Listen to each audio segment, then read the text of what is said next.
silver stocks in my portfolio that I share with my subscribers, and we're very happy right now.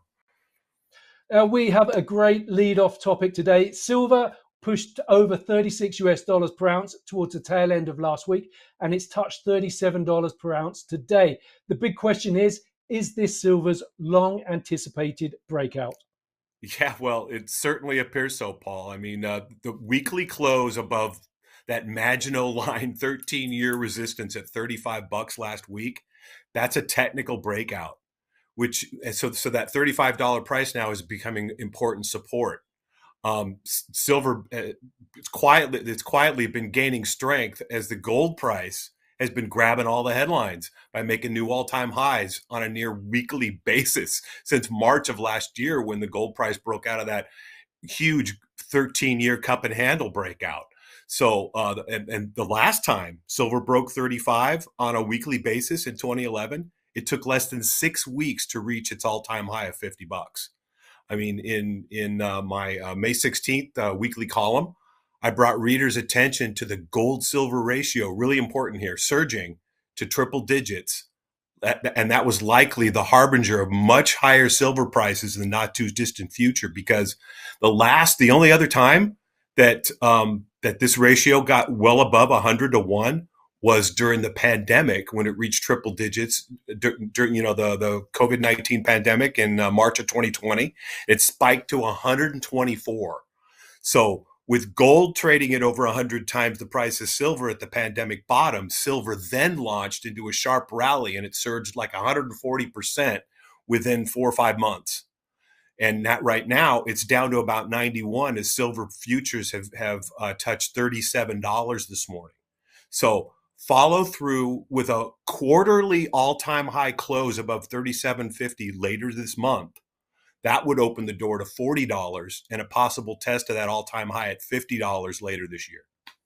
So that's what, 3 weeks out, give or take. And I think it's worth highlighting a couple of points you mentioned.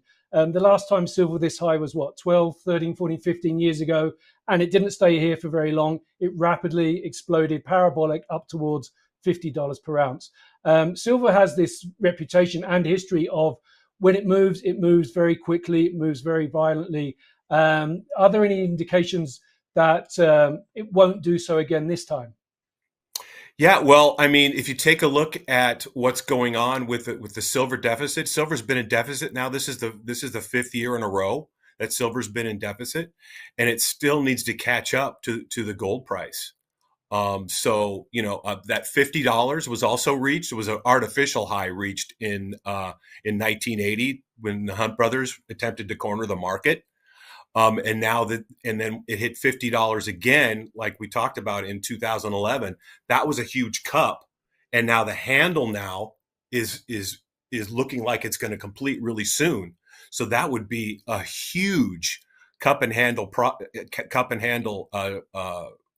pattern, technical pattern, which is the most bullish technical pattern in technical analysis. And that would be the cup from 1980 to 2011, and then the handle from 2011 to now. That is huge, has huge implications. I mean, look what happened to the gold price when it broke out above a 13-year cup and handle pattern. It went from 2,100 to 3,500 in a matter of like 14, 15 months. Now, imagine for many of our investors, what the silver price does is great, but they're more interested in how the stocks perform. We've seen the gold price set various records this year, and by and large, a lot of gold names, a lot of gold stocks have been sluggish to respond. So the question here then, David, is how have silver stocks responded to hitting that $36 per ounce?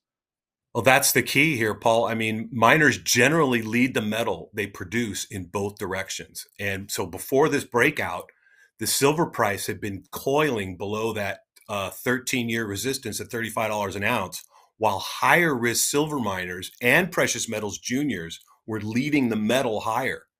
So the Friday before the silver breakout, the silver miner ETF SIL posted a multi-year closing high ahead of the metal. And this was a tell that this technically important, this long-term resistance, $35 in the silver price, was close to being cleared.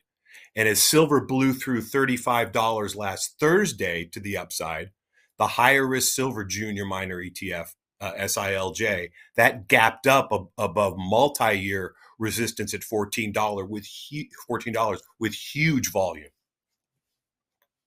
So it seems like the timing is coming right for silver stocks. And looking at the chart, Absolutely. there's many today that are up sort of 5 to 10%. Many are pretty much at 52-week highs. So very encouraging for silver stocks.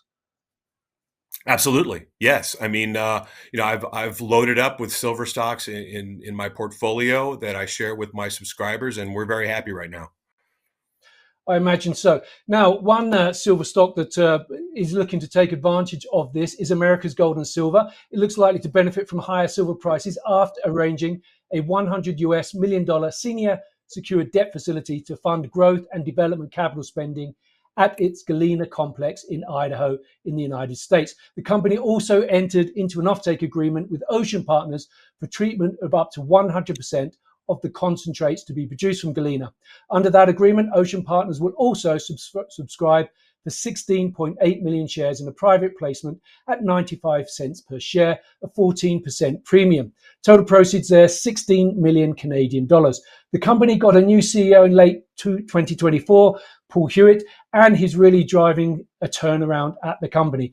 David, $100 million, that's a serious recapitalization. What does the company need that for? What does it need to fix? Yeah, well, America's Gold and Silver is a turnaround story, Paul, and hiring Huey as their new CEO was a big step in the right direction.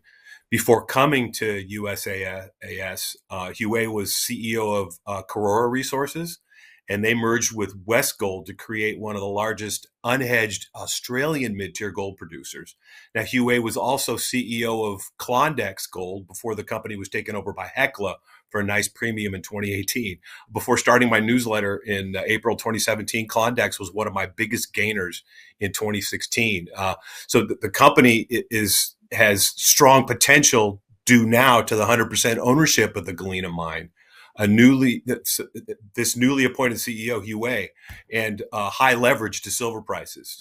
But Galena has a 170 million ounce silver resource at 400 grams per ton and a key antimony kicker. That mine produced 18 million pounds of antimony since 2001 and is expected to produce 2 million ounces of silver this year. The company expects to increase that total for the next few years, while costs are expected to decrease as they increase production. But before doing so, they required access to capital in order to review and update mineral resource estimates and the plans for a hoist shaft for operational upgrades and more surface exploration drilling at Galena.